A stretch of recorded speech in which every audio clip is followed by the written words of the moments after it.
Separação judicial.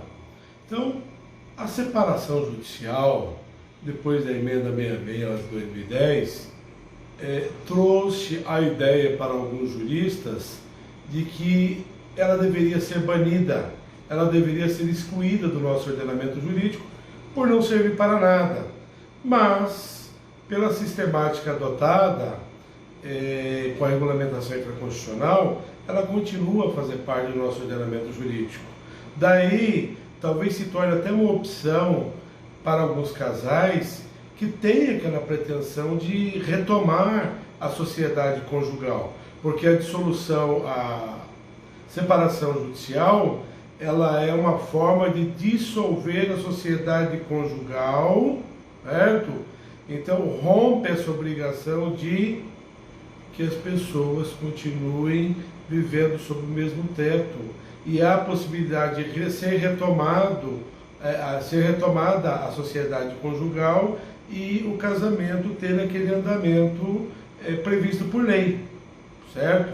Então a separação pode ser, de fato, quando o casal resolve se separar e não dá explicação nenhuma, certo? Ou se não dá explicação nenhuma, ele resolve se separar sem propor ação judicial nenhuma, sem um divórcio.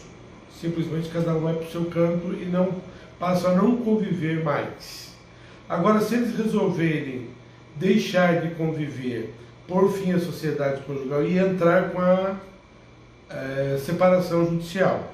Então a separação pode ser litigiosa ou consensual. Existe uma espécie de separação que é chamada de separação judicial remédio. Eu, numa certa oportunidade, tive acesso a uma situação em que o cônjuge tinha tanto amor pela mulher que a mulher passou a ter transtorno mental e nem por isso ele deixou de manter com ela a sociedade conjugal e o casamento. Isso é um ato de nobreza e de amor, certo? Uma combinação de duas virtudes, que é difícil de encontrar na maioria dos seres humanos. Então, nessa ideia aí, se ele não quiser mais continuar, imagine os dois lados disso daí. Se a pessoa casa e o outro cônjuge passa a ter uma doença grave ou uma doença mental, a vida dessa pessoa acaba sendo transformada, certo? Então a vida dela acaba sendo transformada e daí ela pode tomar a atitude de querer separação judicial ou se divorciar. Isso sob a ótica de um dos cônjuges.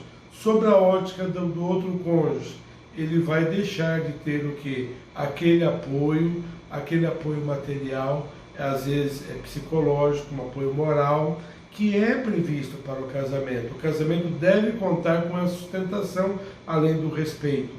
Esses tipos de assessoramentos que surgem com o casamento. Então, há duas óticas aí. A ótica de quem está de fora, não é?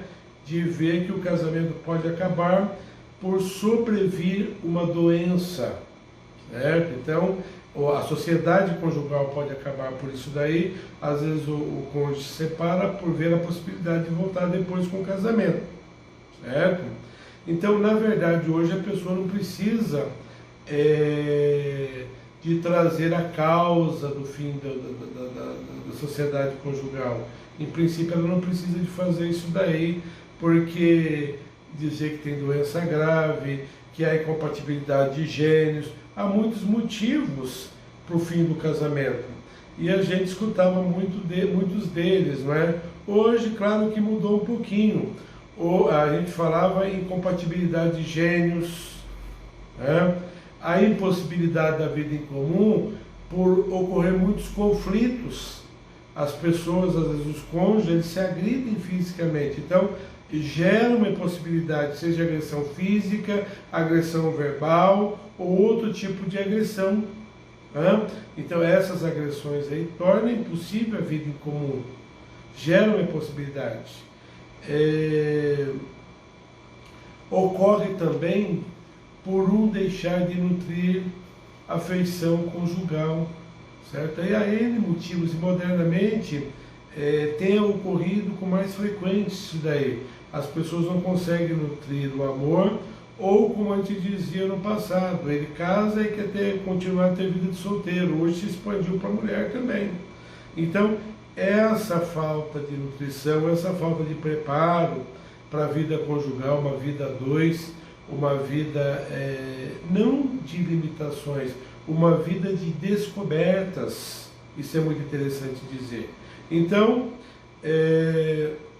o motivo não precisa ser dito, mas eles são conhecidos, esses motivos aí, que de qualquer sorte, há um motivo por fim da sociedade conjugal. E quando se opta pela separação judicial, abre-se uma janela para o retorno da sociedade, uma vez que o casamento continua protegido, porque não ocorreu o divórcio, ele continua existindo nessa modalidade aqui.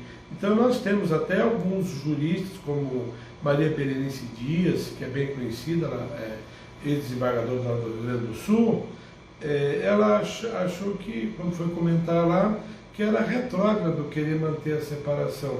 Hoje a gente até colhe alguma utilidade de manter a separação judicial no casamento, vamos colocar assim, né? No casamento, porque o casamento continua com esses elementos. Então, antes havia o quê? A separação culposa, um teria que provar que o outro era culpado, certo? E o outro cônjuge seria inocente, ele receberia benefícios por conta disso daí. Hoje pode levar a questão ao juiz, e o juiz tomar conhecimento, ou simplesmente alegar incompatibilidade.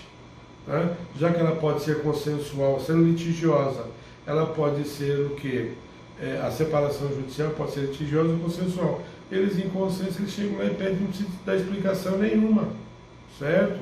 Então, é interessante, às vezes, falar dessa consciência da pessoa que ingressa com a separação judicial com vistas a ter o retorno à vida em comum com aquela outra pessoa. Agora, se a pessoa não pretende mais continuar com a outra, tá? A decisão é mais definitiva, é melhor não optar pela separação judicial, porque vai separar judicialmente e depois vai ter que ingressar com o divórcio, como existia antes, a separação como exigência.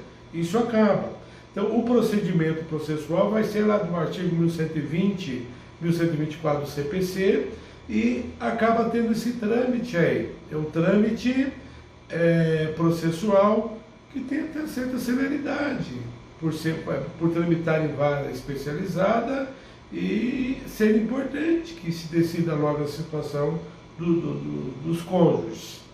Então, é claro que a gente poderia falar muito mais aqui sobre essas causas que levam ao fim do casamento. Mas como o vídeo não tem esse objetivo, talvez gravemos outro com esse objetivo, eu agradeço, muito obrigado.